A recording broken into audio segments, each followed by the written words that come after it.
For the next step, you should have your little hand sharpener with you and gather up all the color pencils you have. And what I want you to do is think back about the color theory worksheet that we did in class. And the first thing I want you to do is separate all your colors based on what temperature they are. Do you remember what that was? Warm and cool. So I'm going to put all my warm colors together and all my cool colors together so that I can choose a color scheme. So if you remember back a couple of weeks ago when we did our color theory sheet, at the bottom you had a couple of different color schemes that you explored. So I know you have a photograph of that on your iPad. So take the time to check that out so you can refresh your memory about color schemes. So the first simplest color scheme is to think warm and cool.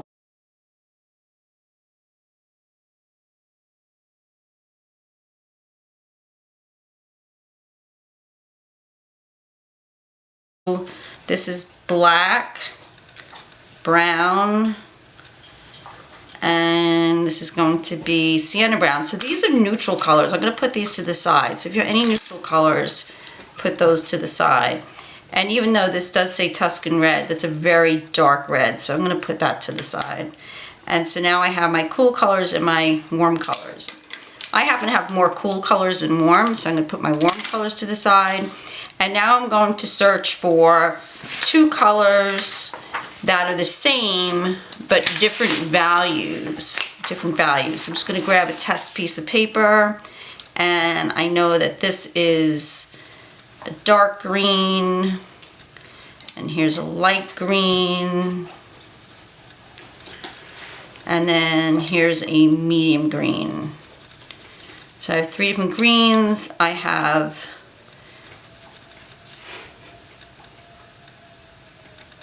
this light cerulean blue. This is a violet. This is another violet. That's very close in color. That's deceptive, huh? And then I have this one here. That's very red. And then, so here's two values of blue. So I know I have multiple values of a blue and a green. So I'm going to put those to the side. I'm going to start with the green, and I'm going to use the lightest one and the medium color to start. So if you have two values of the same color, that is going to make life a lot easier. If you don't, you can change the value by how much pressure you apply to the pencil, which you know from our Elements project. Okay, so last we met, you did all your perspective lines, and what I want you to do is start much in the same way you did when you put the perspective lines. I want you to start from the bottom and work your way up. So the things that are closest to you in terms of atmospheric perspective are going to be the things lower on the paper. So that's all these triangles. So I'm going to start with coloring in the shapes first, and then the sides that were created by the perspective lines. And I'm going to put in which color, which one is closest to us. So as these perspective lines go back, it's further away from us. What do we know about color? When it moves away, it's not as bright, it gets dull, it gets darker. So I'm going to put the brightest color I have on the front of the shapes. Now just a little tip here. If you don't have a steady hand to outline your shapes again, go back and get your ruler and outline your shape first and then fill it in. And if you don't have a ruler, you can use pretty much anything. If you have a business card around, or you can even take a piece of paper and you can fold the paper up a few times, and that'll give you an edge to work with. So go back in and trace over all of your shapes and then fill them in with a flat color. So start with a first layer, and you want this color to be nice and flat. So remember, go in different directions so you don't see the pencil lines. Different angles, go vertical, horizontal, another angle. And I want this outline to disappear, so I'm going to fill in the shape from the inside to the outer line in little circles, trying to get rid of that outline. And as I fill it in, so I don't go past the lines, I'm going to turn the paper and keep turning the paper.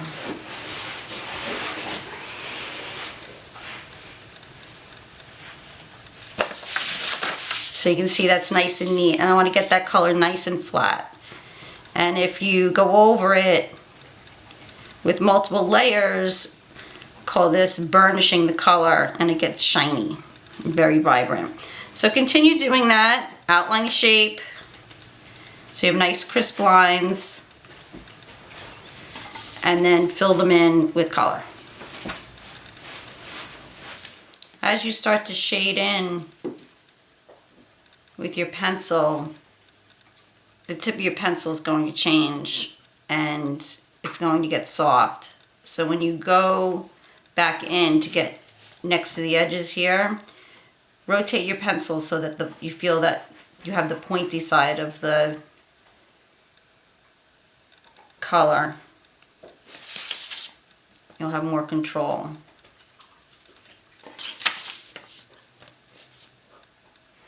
Where you left off, this is where you left off. You were filling in the front side of each of your shapes with the brightest color you have of 2. So if the color is green, this is the brighter shade of it. This is the darker shade of it. That's my dog Ozzy barking in the background. So I'm going to now take my next pencil and I'm going to sharpen it so it has a nice clean tip. And I'm going to outline all my perspective lines. Remember, the tip was to put your pencil on the vanishing point and then rotate your ruler to the point of the shape. So that's your next step. Before I go in and fill that in with value, I'm going to go in and erase any pencil lines I don't need. So now this is where your value makes a difference, because you want to create the illusion of these shapes going back in space. So there's 2 different ways of looking at atmospheric perspective.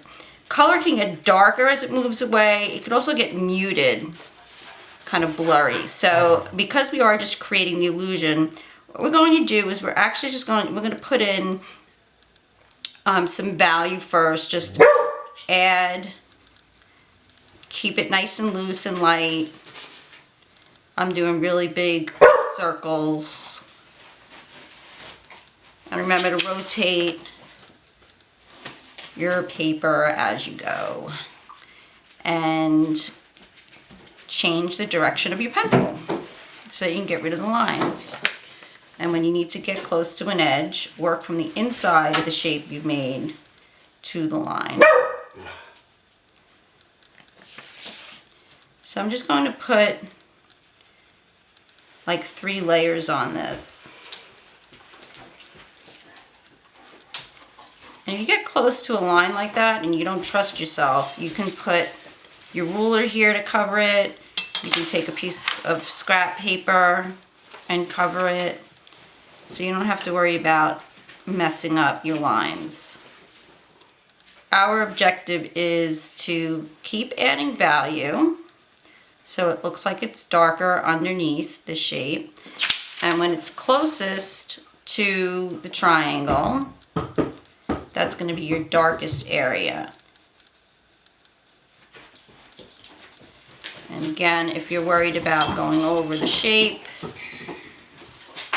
use your ruler or a piece of paper. Be careful if you have anything underneath your paper, you're going to make a rubbing. Make sure your table is clean. and gradually build up the value. Resist putting a lot of pressure on your pencil right from the beginning. It's going to have a much better effect if you layer it, and you'll have much more control when you go from the darkest value to the lightest. So I have the darkest value here, and I have a lighter value here, but I can see this line, and I want to make that go away. I want to transition.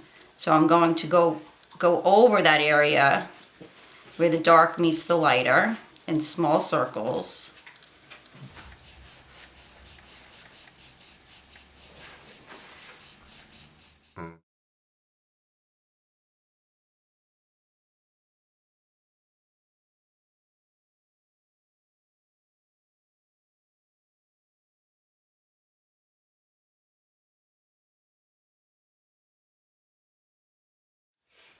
I've finished up my bottom triangles, and all of them have bottoms and no sides except for this one. So I need to go back in there with a darker value, so or a medium value, so that it looks different. So if the bottoms are the darkest and the fronts are the brightest, then what shade, what value is this? So I'm going to start with the color I used for the front. I'm going to put that in first, just lightly, and take a look at it. And I think that might be the best solution.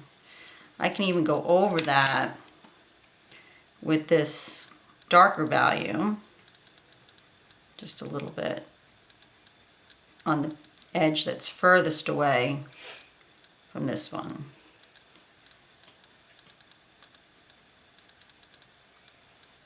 And that really makes it look three-dimensional. So now what? What's the next step? I need to figure out what colors I'm going to use on everything. And this is the hard part, because I know I have warm and cool colors, but how am I going to use them throughout the design? So I need to make some choices, and I'm going to grab a piece of scrap paper. I know I have the two greens.